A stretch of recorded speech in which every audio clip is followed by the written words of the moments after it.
नमस्कार साथियों, आशा है आप सभी लोग अच्छे होंगे। मैं टारगेट फॉर IQ की तरफ से आप लोगों का बहुत बहुत स्वागत करता हूं। आज हम एक नया टॉपिक पढ़ेंगे जो केमिस्ट्री से रिलेटेड है, साथ ही साथ आप इसे फिजिक्स में भी डाल सकते हैं क्योंकि यह मॉडर्न जो न्यूक्लियर फिजिक्स है उससे भी बिलोंग करता है और केमिस्ट्री से भी बिलोंग करता है यह सब्जेक्ट। तो आज हम पढ़ेंगे आइसोटोप और आइसोबार के बारे में। आइसोटोप और आइसोबार के बारे में पढ़ेंगे। आइसोबार्स ये क्या होते हैं, इसको समझने के लिए सबसे पहले हमें समझना पड़ेगा एटम क्या होता है। एटम को समझने के लिए आप समझिए कि मान लीजिए आपने किसी चीज का कोई टुकड़ा लिया है। मान लीजिए कोई एलिमेंट है, कोई एक प्योर पदार्थ है जिसके सारे मॉलिक्यूल एक ही जैसे हैं। वो पदार्थ जिनके सारे मॉलिक्यूल एक जैसे हैं उन्हें हम प्योर पदार्थ या प्योर मटेरियल मैटर मानते हैं। तो कोई शुद्ध पदार्थ लेंगे, उसको हम तोड़ते जाएंगे तोड़ते जाएंगे तोड़ते जाएंगे, तोड़ते हुए चले गए। लास्ट में मान लेते हैं सरसों के दाने के बराबर बचा, उसे और तोड़ा, इतना छोटा कर दिया कि लास्ट में एक ऐसा छोटा पार्ट मिलेगा जिसको अब और तोड़ देंगे तो यह अपनी असली टेंडेंसी या प्रॉपर्टी खो देगा। यानी कि जो हर एक पार्ट जो है एक जैसा है, लेकिन अगर अब उसे और तोड़ देंगे तो फिर वो अपने असली रूप को खो देगा, हमेशा के लिए खो देगा, कुछ और बन जाएगा। तो एटम क्या होता है? एटम वह किसी भी पदार्थ का वह सबसे छोटा पार्ट होता है, सबसे छोटा पार्टिकल होता है जिससे और छोटा करने पर वह अपनी प्रॉपर्टीज को खो देगा, कुछ और पदार्थ बन जाएगा, कोई और चीज बन जाएगा। एटम जो होते हैं किसी भी रासायनिक क्रिया में भाग लेते हैं लेकिन स्वतंत्र नहीं रह सकते। एटम हमेशा 2 एटम एक साथ रहेंगे, 3 एटम एक साथ रहेंगे, अकेला एटम का कोई अस्तित्व नहीं हो सकता। एटम बने किससे होते हैं हमको यह समझना पड़ेगा। एटम यानी कि परमाणु जो होते हैं, परमाणु किससे मिलकर बने होते हैं? ये बने होते हैं इलेक्ट्रॉन से। Electron plus neutron plus proton, इनसे मिलकर यह बने होते हैं। Electron plus neutron plus proton से मिलकर बने होते हैं। प्रोटॉन और न्यूट्रॉन जो होते हैं यह दोनों जो होते हैं बीच में नाभिक में होते हैं। और इलेक्ट्रॉन कहां होते हैं? इलेक्ट्रॉन अलग अलग एनर्जी लेवल के ऊपर, इनके इस नाभिक के ऊपर या न्यूक्लियाई के ऊपर जो होता है अलग अलग एनर्जी लेवल होता है। और उसी अलग अलग एनर्जी लेवल में जो होता है इनके ऑर्बिट्स होते हैं। तो इलेक्ट्रॉन अलग अलग एनर्जी लेवल पे घूमते रहते हैं अपने ऑर्बिट में। शक्तिमान में जैसे आप देखे होंगे कि शक्तिमान के पीछे ऐसा बना रहता था, उसके ड्रेस पे बना होता था। तो यह इलेक्ट्रॉन है जो अलग अलग लेवल पे घूम रहे हैं, बीच में प्रोटॉन और न्यूट्रॉन होते हैं। ऐसा हमारा एटम का एक नॉर्मल सा स्ट्रक्चर होता है। अब यहां से हमको कुछ और चीजें सीखनी है कि एटॉमिक नंबर क्या होता है। एटॉमिक नंबर अगर आप समझ गए तो आप काफी हद तक चीजों को समझ जाएंगे। एटॉमिक नंबर का मतलब होता है नंबर ऑफ प्रोटॉन। किसी भी न्यूक्लियाई में, न्यूक्लियाई क्या होता है? न्यूक्लियाई एक ऐसा स्पेस होता है जहां पे प्रोटॉन और न्यूट्रॉन साथ में रहते हैं। किसी एटम का ये जो है सेंटर होता है। तो न्यूक्लियाई क्या होता है? एटम का सेंटर होता है जहां पे प्रोटॉन और न्यूट्रॉन रहते हैं। इलेक्ट्रॉन क्या होते हैं? एटम के ऑर्बिट में जो एनर्जी लेवल, अलग अलग एनर्जी लेवल है उस पर घूमते रहते हैं। तो एटॉमिक नंबर क्या होता है? यह शो करता है number of proton. Number of proton को क्या हम बोलते हैं? एटॉमिक नंबर बोलते हैं। किसी भी एटम में जितने प्रोटॉन होंगे वही उसका एटॉमिक नंबर होगा, जितने प्रोटॉन होंगे वही उसका एटॉमिक नंबर होगा। तो अब मास नंबर भी देख लेते हैं, द्रव्यमान संख्या भी देख लेते हैं। मास नंबर क्या होता है? एटॉमिक मास नंबर क्या होता है? एटॉमिक मास नंबर की अगर हम बात करते हैं तो प्रोटॉन प्लस न्यूट्रॉन की जो टोटल संख्या होती है उसी को, प्रोटॉन और न्यूट्रॉन की जो टोटल संख्या होती है उसी को हम एटॉमिक मास नंबर बोलते हैं। तो प्रोटॉन की संख्या क्या हो जाएगी? Atomic number. और मास नंबर क्या हो जाता है? यह जो होता है प्रोटॉन और न्यूट्रॉन की संख्या के बराबर होता है। जैसे अगर मैं यहां पे लिखूं कार्बन 6 और यहां पे 14, नाम सुने होंगे कार्बन 14 का। 14 क्या है? 14 यह दिखा रहा है कि 6 तो प्रोटॉन है, 6 क्या है? एटॉमिक नंबर है, यह प्रोटॉन की संख्या दिखा रहा है। यानी इसके नाभिक में जो है 6 प्रोटॉन है। P = 6। न्यूट्रॉन कितने बच गए? अब अगर ये टोटल 14 है तो न्यूट्रॉन बच जाएंगे 8 बच जाएंगे ना, 8, 6 और 8 मिलाकर 14। तो यह दिखा रहा है इनकी संख्या। और यहाँ पे इलेक्ट्रॉन इसके चारों तरफ घूम रहा है। ये कार्बन कार्बन 14 जो है उसका ही है। सो हमने एक सिंपल सा मॉड्यूल बनाया, आप समझ चुके होंगे। ठीक है, मास नंबर क्या होता है? प्रोटॉन न्यूट्रॉन की संख्या। एटॉमिक नंबर क्या होता है? Number of total number of proton present in the nuclei. Nuclei क्या होता है? वह स्पेस होता है जहां प्रोटॉन और न्यूट्रॉन एक दूसरे के साथ बॉन्डिंग करके जुड़े होते हैं। अब हम बात कर लेते हैं आइसोटोप क्या होता है। आइसोटोप, इसकी परिभाषाएं बार बार पूछी जाती है। हिंदी में बोलते हैं समस्थानिक इसे बोला जाता है हिंदी में। ठीक है, हिंदी में इसको हम समस्थानिक बोलते हैं। एक बात बताइए, एक पुलिस चौकी है, पुलिस थाना है, वहां पे सारे कांस्टेबल हैं। अगर सारे अपनी टोपी निकाल कर एक मिक्स कर देंगे एक दूसरे में, फिर कोई कांस्टेबल किसी की भी टोपी निकाल कर पहन लेगा तो उनकी रैंक में कोई फर्क नहीं पड़ेगा। आदमी मतलब यहाँ पे कहने का है कि कांस्टेबल भले बदल जाए, टोपी की स्थिति वही रहती है, यही कहने का मतलब है। तो आइसोटोप का मतलब है कि टोपी समान रहेगी। टोपी समान मतलब रैंक या पोजीशन समान रहेगी, बस इतना याद रखना है। यानी कि एटॉमिक नंबर सेम रहेगा, होता है ना, एटॉमिक नंबर इसमें सेम रहेगा, चाहे कुछ भी हो जाए। एटॉमिक नंबर इसमें सेम रहेगा, लेकिन एटॉमिक मास नंबर बदलेगा। आदमी बदल गया लेकिन रैंक सेम है, कांस्टेबल।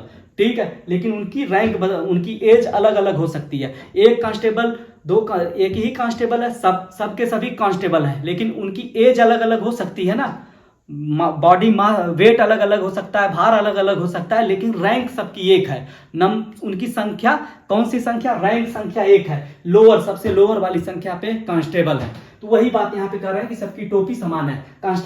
सारे कांस्टेबल है, उनका भार भले अलग अलग है, लेकिन उनकी टोपी एक ही है। ठीक है, बस ऐसे याद करिएगा। आइसोटोप का मतलब रैंक समान है, नंबर संख्या, उनका संख्या समान है।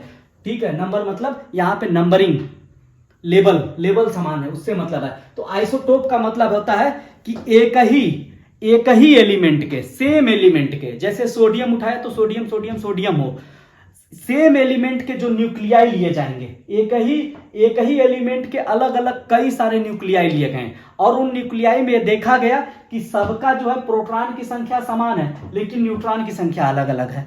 जब न्यूट्रॉन की संख्या अलग अलग हो जाएगी तो क्या होगा? प्रोटॉन सबका समान है, न्यूट्रॉन अलग अलग हो जाएगा तो क्या हो जाएगा? सबका मास नंबर बदल जाएगा। तो मास नंबर बदल जाएगा और प्रोटॉन की संख्या सेम रहेगी तो एटॉमिक नंबर सेम रहेगा। तो यहां पे क्या आएगा? आइसोटोप में सबकी टोपी समान।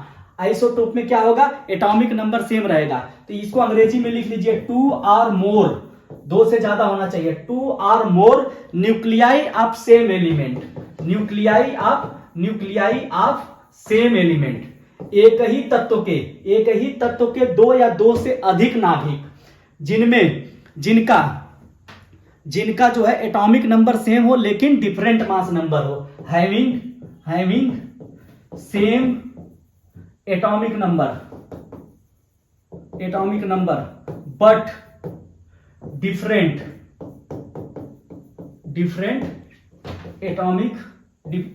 मास नंबर लिख लीजिए, इतना नहीं लिखने की जरूरत है। मास नंबर सबका अलग अलग हो लेकिन उनका एटॉमिक नंबर सेम हो, यानी नंबर ऑफ प्रोटॉन सभी में सेम होनी चाहिए। यही कह रहा है हमारा आइसोटोप। आइसोटोप का मतलब है सभी का एटॉमिक नंबर जो है वो सेम होना चाहिए, रैंक सबकी सेम होनी चाहिए, भले उनका वजन अलग अलग हो। 50 किलो का भी कांस्टेबल हो सकता है, 70 किलो का भी हो सकता है, वो है, लेकिन जो वो टोपी पहनेगा, टोपी की वैल्यू समान होनी चाहिए, आइसोटोप होनी चाहिए, उनका स्थान और रैंक एक होनी चाहिए। तो यहाँ पे एक ही एलिमेंट लिया गया है, याद रखिएगा, एक ही एलिमेंट है। मान लेते हैं हमने कहीं से एक कार्बन हमने मंगवा लिया ऑस्ट्रेलिया से, दूसरा इंडिया से, तीसरा अमेरिका से, तीनों की रैंक सेम है, तीनों कार्बन है, तीनों के अंदर प्रोटॉन की संख्या 6 ही होगी। लेकिन अगर इनका जब न्यूट्रॉन की संख्या जोड़कर इनका एटॉमिक मास नंबर देखा जाएगा तो इसका 12 हो जाएगा, इसका 13 हो जाएगा, इसका 14 हो जाएगा। इसी तरह हाइड्रोजन का लेते हैं, हाइड्रोजन के भी समस्थानिक होते हैं। इसका 1 है परमाणु क्रमांक संख्या, एटॉमिक नंबर, इसका मास नंबर भी 1 है, इसका परमाणु क्रमांक संख्या 1 है, इसका भी 1 है, इसका 2 हो जाएगा, इसका 3 हो जाएगा। इन तीनों के भी अपने अपने नाम होते हैं। ये हो जाएगा प्रोटियम, हो जाएगा, कुछ हैंग हो गया, प्रोटियम, यह प्रोटियम हो जाएगा। यह क्या हो जाएगा? ड्यूटेरियम हो जाएगा। ठीक है, प्रोटियम हो गया, ड्यूटेरियम हो गया, ड्यूटेरियम, इसी से हमारा भारी जल बनता है, D2O बनता है, इसी से ड्यूटेरियम से ही हमारा भारी जल D2O बनता है, जो न्यूक्लियर पावर प्लांट जो होते हैं, न्यूक्लियर रिएक्टर होते हैं, वहां मॉडरेटर के तौर पे, मंदक के तौर पे इस्तेमाल किया जाता है। ये क्या हो जाएगा, ये ट्राइटियम हो जाएगा, ये ट्राइटियम हो जाएगा, ये क्या हो जाएगा, ट्राइटियम, ये ट्राइटियम हो जाएगा। ये तीनों में देखिए खास बात क्या है, सबका जो है, इनका देखिए परमाणु भार 12 है, इनका 13 है, इनका 14 है, 12, 13, 14 है, मास नंबर अलग अलग है, लेकिन इनका एटॉमिक नंबर सभी का सेम सेम है, 6 6 6। यहाँ पे 1 1 1 है, कोई फर्क नहीं इनके एटॉमिक नंबर में, लेकिन एटॉमिक मास नंबर अलग अलग है। तीनों एक ही एलिमेंट है, यह भी कार्बन, ये भी कार्बन, ये भी कार्बन, यह भी हाइड्रोजन, ये भी हाइड्रोजन, ये भी हाइड्रोजन। ठीक है, तो यहाँ पे एलिमेंट सेम है, उनके अलग अलग न्यूक्लियाई लिए गए हैं, अलग अलग नाभिक लिए गए हैं, उनमें प्रोटॉन की संख्या तो सभी में सेम है, लेकिन न्यूट्रॉन की संख्या अलग होने के कारण उनका मास नंबर चेंज हो गया है, इसीलिए सारे के सारे आइसोटोप कहलाएंगे। ठीक है, अब आइसोटोप का यूज जो है बार बार पूछा जाता है, आइसोटोप का यूज क्या क्या है ये पूछा जाता है बार बार।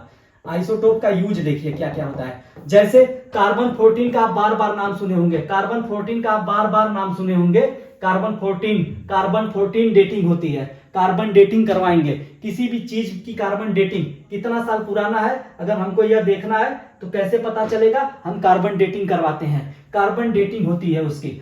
तो हम कह सकते हैं किसी भी चीज की एज पता करने के लिए कार्बन डेटिंग में क्या किया जाता है, कार्बन का आइसोटोप यूज किया जाएगा, कार्बन का आइसोटोप यूज किया जाएगा।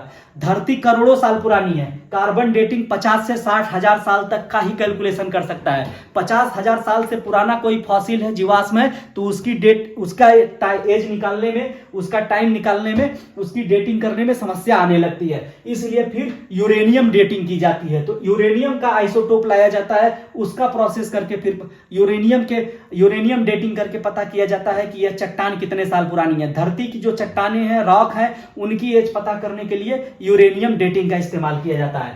इसके अलावा कोबाल्ट 60 भी एक आइसोटोप है, जिससे गामा रेज निकलती है, जिसका उपयोग कैंसर के इलाज में किया जाता है। आयोडीन 131, यह भी एक आइसोटोप है, जिसका इस्तेमाल थायराइड के कैंसर के लिए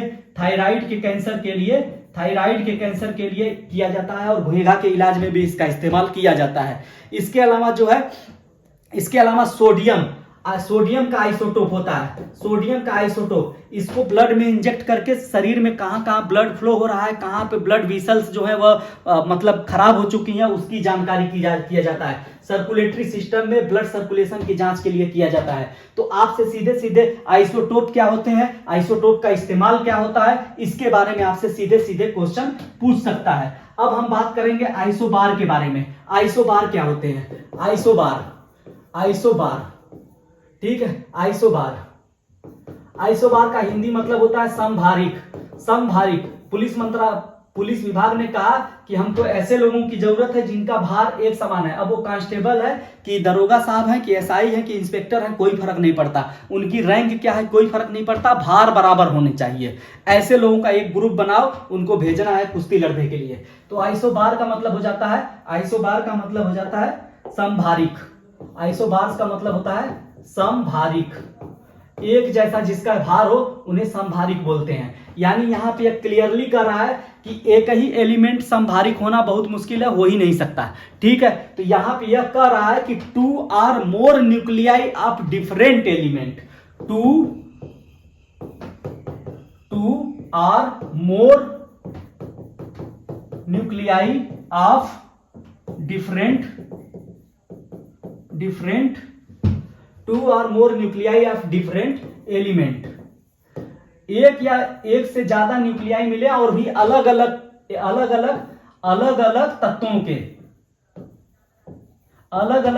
के 2 या 2 से ज्यादा न्यूक्लियाई हो, उनमें यह देखा गया कि उनका जो है मास नंबर सेम है, having same mass number but different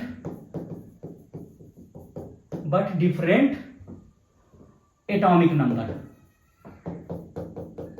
ठीक है, ऐसा देखा गया है कि 2 या 2 से ज्यादा हम न्यूक्लियाई लाएंगे, नाभिक ले आएंगे, किसका? अलग अलग तत्वों का, अलग अलग एलिमेंट के, डिफरेंट एलिमेंट की बात हो रहा है। डिफरेंट एलिमेंट के न्यूक्लियाई लेकर आएंगे और उनमें हम यह देखते हैं तो हम पाते हैं कि इनका एटॉमिक मास नंबर तो सेम है, भार समान है, आइसोबार, बार को भार पढ़िए, भार समान है लेकिन एटॉमिक नंबर अलग अलग है, मास नंबर सेम लेकिन एटॉमिक नंबर अलग अलग।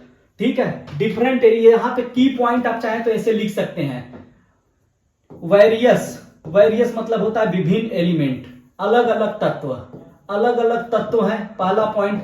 दूसरा पॉइंट है मास नंबर सेम होना चाहिए, mass number same, mass number equal हो, मास नंबर इक्वल हो, यहां पे सेम की जगह इक्वल भी लिख सकते हैं। But atomic number, atomic number different होने चाहिए, एटॉमिक नंबर डिफरेंट होने चाहिए, यह इसके की पॉइंट है। वेरियस एलिमेंट हो, अलग अलग एलिमेंट हो, मास नंबर इक्वल हो सकता होना चाहिए और एटॉमिक नंबर डिफरेंट होने चाहिए। अब इसके एग्जांपल हम देखेंगे तो आपका हिसाब किताब क्लियर हो जाएगा। जैसे नाइट्रोजन है, नाइट्रोजन का मास नंबर 12 होता है, एटॉमिक नंबर 7 होता है। वही कार्बन को देखेंगे तो कार्बन का 12 होता है, एटॉमिक नंबर 6 है। एटॉमिक नंबर अलग अलग है लेकिन मास नंबर सेम सेम है। इसी तरह अगर हम देखेंगे सोडियम और मैग्नीशियम का, सोडियम और मैग्नीशियम का, सोडियम का कितना होता है? 24 होता है। मैग्नीशियम का कितना होता है? मैग्नीशियम का कितना होता है? इसका भी 24 मास नंबर होता है। इसका 11 होता है, सोडियम का 11 होता है, सोडियम का 11 हो गया और इसका 12 हो गया। ये दोनों समभारिक हैं, दोनों का atomic mass number same same है, इसलिए ये आइसोबार कहलाएंगे या आइसोबार कहलाएंगे। इसके अलावा आपका आ जाता है, इसके अलावा आपका आ जाता है आइसोटोन, आइसोटोन आ जाता है, आइसोटोन। आइसोटोन में different element, different element, different element, different element के न्यूक्लियाई होते हैं, न्यूक्लियाई होंगे, डिफरेंट एलिमेंट के न्यूक्लियाई होंगे जिनका जिनका नंबर ऑफ न्यूट्रॉन सेम होगा, नंबर ऑफ न्यूट्रॉन जिनमें सेम हो, नंबर ऑफ न्यूट्रॉन सेम होता है उसे हम बोलते हैं आइसोटोन। जिनमें नंबर ऑफ न्यूट्रॉन इक्वल हो, जिनमें नंबर ऑफ NOU, यहां पे पूरा लिखेंगे NUMBR, नहीं तो नो आप पढ़ेंगे आप, नंबर ऑफ न्यूट्रॉन इक्वल हो, इक्वल हो, उनको हम बोलते हैं आइसोटोन है। ऐसे ही होता है आइसो इलेक्ट्रॉनिक होता है, जिनमें इलेक्ट्रॉन की संख्या सेम होती है उन्हें आइसो इलेक्ट्रॉनिक या सम इलेक्ट्रॉनिक भी बोलते हैं। सम इलेक्ट्रॉनिक या आइसो इलेक्ट्रॉनिक भी बोला जाता है जिनमें नंबर ऑफ इलेक्ट्रॉन सेम होता है। लेकिन आपको यहाँ पे बस इतना याद रखना है, आइसोटोप क्या होते हैं, आइसोटोप ये क्या होते हैं, क्या देख लीजिएगा और इनका यूज देख लीजिएगा, यूज ही से क्वेश्चन पूछता है, और आइसोबार देख लीजिएगा। बस इन्हीं दोनों को आप ध्यान से पढ़िएगा, इतने में ही आपका क्वेश्चन बार बार पूछा हुआ है अभी तक। तो आज के लिए इतना काफी है। थैंक यू वेरी मच, धन्यवाद।